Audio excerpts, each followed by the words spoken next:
शंकर जगत बंधु जगदीशा, सुर नर मुनि सब नावहि सीसा। आप सभी लोगों का एक बार फिर से स्वागत है हमारे चैनल श्री नीम करोली बाबा में। आज का यह नया विशेषांक हम लेकर आए हैं आपके लिए महाराज जी का एक कथा का वर्णन जो उन्होंने अपने भक्तों को कैंची धाम में किया। कैंची धाम में महाराज जी एक बार विराजित थे अपने तखत पर और कुछ भक्त उनको घेरे बैठे थे। उनमें से एक भक्त ने उनसे पूछा, महाराज जी, सच्चा सुख क्या है? सच्चा सुख कैसे प्राप्त करें? इस जीवन की नैया को कैसे पार करें?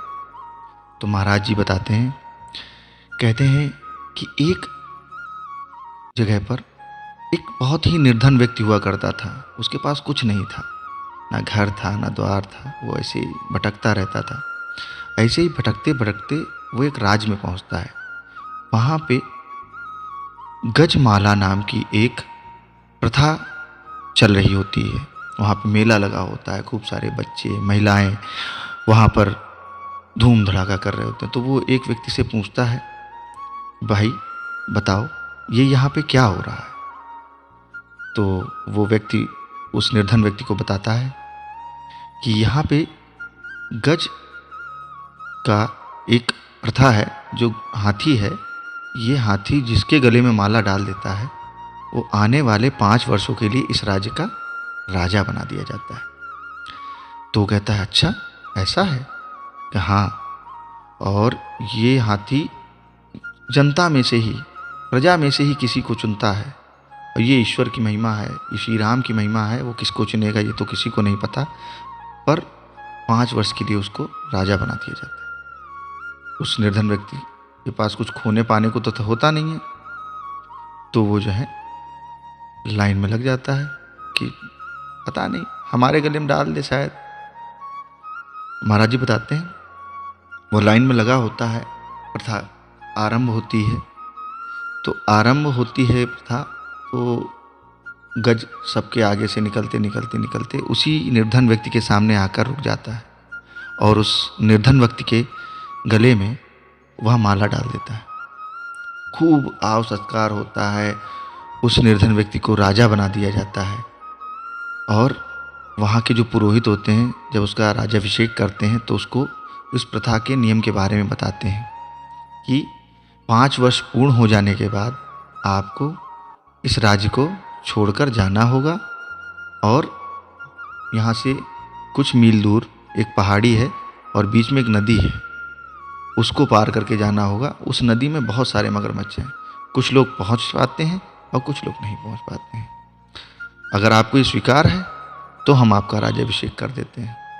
तो उसके पास खोने पाने को कुछ होता नहीं, कहता चलो 5 वर्ष हैं, ये कम से कम 5 वर्ष की ज़िंदगी तो हम अच्छे से जी लेंगे। और वो जो है राजा की बनने के लिए तैयार हो जाता है।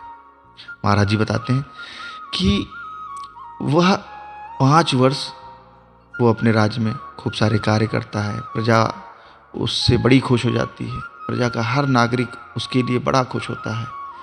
ऐसे ही धीरे धीरे करके 5 वर्ष पूरे हो जाते हैं। उसको जाने का समय आ जाता है राज्य छोड़कर।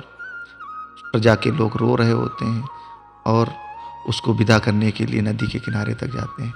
तो वहाँ क्या देखते हैं कि उसने उस नदी के ऊपर एक लकड़ी का इन 5 वर्षों में पुल बनवा दिया और वो आराम से उस पुल पर होते हुए उस पार चला जाता है।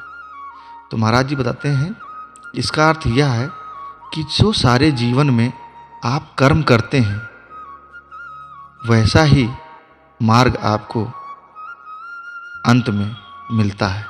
अगर आप अच्छे कर्म करते हैं तो अंत में आपको भगवान ऐसा ही एक पुल बना के दे देते हैं जिससे आप सरलता से उनके समीप पहुंच जाते हैं, उनके सानिध्य में पहुंच जाते हैं।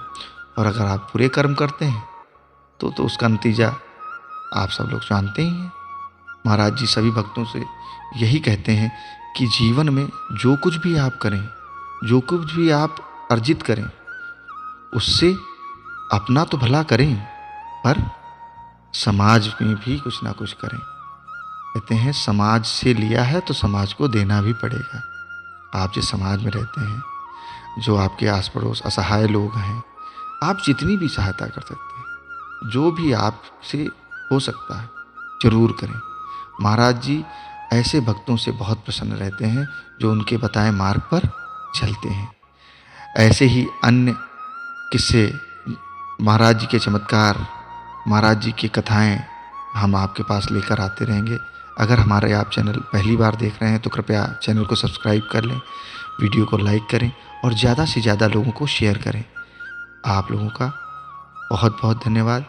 जय श्री नीमकरोली बाबा, जय श्री संकट मोचन हनुमान, जय जय श्री राम, जय जय श्री राम।